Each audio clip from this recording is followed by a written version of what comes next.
आपण बघत आहात उद्धव ठाकरे यांची मूळ शिवसेना, एकनाथ शिंदे यांची शिवसेना, शरद पवार यांची मूळ राष्ट्रवादी, अजित पवार यांची राष्ट्रवादी, काँग्रेस, मनसे, भाजप असे आता मातब्बर पक्ष आणि त्यांचे प्रमुख या येत्या निवडणुकांमध्ये उतरणार आहेत.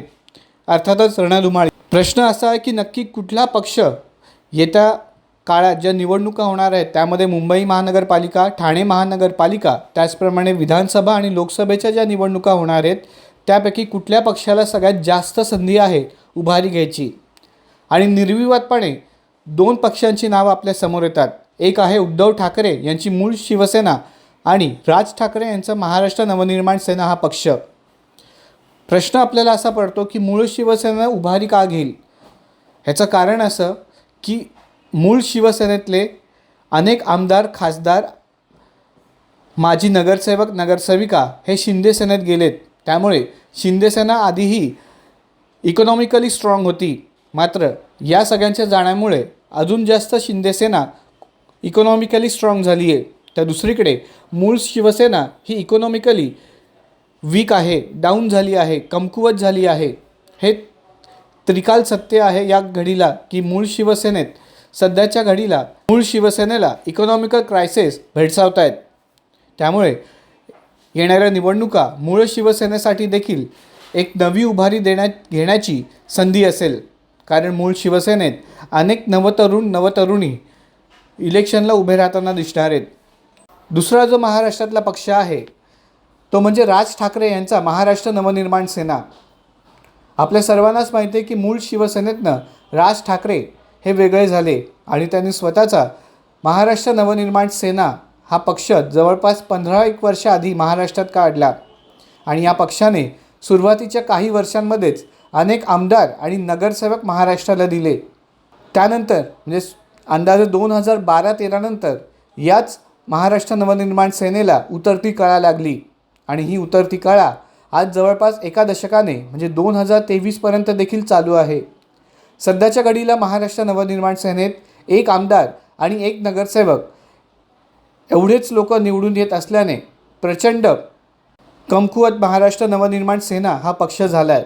मात्र राज ठाकरे यांचा जिद्दी स्वभाव, लढण्याची तयारी यामुळे येणाऱ्या निवडणुकीत महाराष्ट्र नवनिर्माण सेना नवी उभारी घेऊ शकतो. आणि त्याला कारणं देखील ठोस आहेत. एकीकडे महाराष्ट्र जातीवादाकडे विभागलेला असताना दुसरीकडे अनेक जाती ज्यांना मागच्या 5 दशकांपासून म्हणजे 50 ते 60 वर्षांपासून राजकीय अस्तित्व आहे, राजकीय प्रतिनिधित्व मिळालं, अशा जाती आता आरक्षणासाठी पुढे येत आहेत. अनेक आंदोलनं, मोर्चे होत आहेत. अनेक महिन्यांपासून ही सगळे मोर्चे, आंदोलने होत आहेत.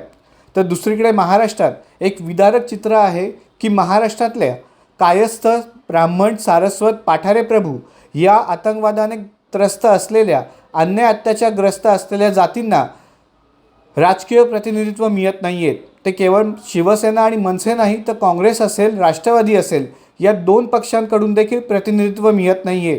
तर दुसरीकडे गव्हर्नमेंट जॉब्समधून देखील या 4 जातींना हद्दपार केलं गेलं आहे. शिवाय त्यांच्या जमिनींवर कब्जा करणं, सरकारी कायद्यांचा दुरुपयोग करणं, धमकी देणं, कायदे लावणं, त्यांच्या मुलींवर सामाजिक बलात्कार, फोर्सफुली मॅरेजेस यांसहित हॅरॅसमेंट करणं असे प्रकार महाराष्ट्रात गेल्या 30-40 वर्षात एवढे भयानक पद्धतीने वाढले आहेत की आतंकवाद हाच एक शब्द या 4 जातींना लागू होऊ शकतो की एवढा भयानक आतंकवाद या 4 जातींवर होतो आहे. आणि या 4 जातीच देशासाठी काय करता येईल यासाठी झटत असतात. या 4 जातींचे पुरुष नेहमी देशासाठी सर्वोत्तम काय करता येईल यासाठी झटत असतात. आता तुमच्या मनात प्रश्न आला असेल की राज ठाकरे यांना नेमकी ही संधी उपलब्ध झाली आहे, याचं सोनं ते करतील कसं. शिवाजी महाराज यांना ठाकरे कुटुंब हे प्रमाण मानतं. शिवाजी महाराजांप्रमाणे राज ठाकरे यांनी जो कारभार केला, यांनी पक्षात बदलाव केले. आपल्याला दिसत आहेत की मनसे पक्षामध्ये अनेक बदलाव होत आहेत आणि योग्य बदलाव हे होत आहेत.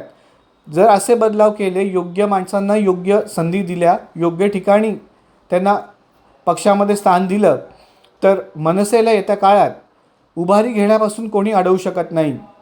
दुसरीकडे महाराष्ट्रात महाविकास आघाडी आणि महायुती अशा 2 आघाड्या, अशा 2 आपण म्हणू शकतो की पॉलिटिकल आघाड्या आहेत.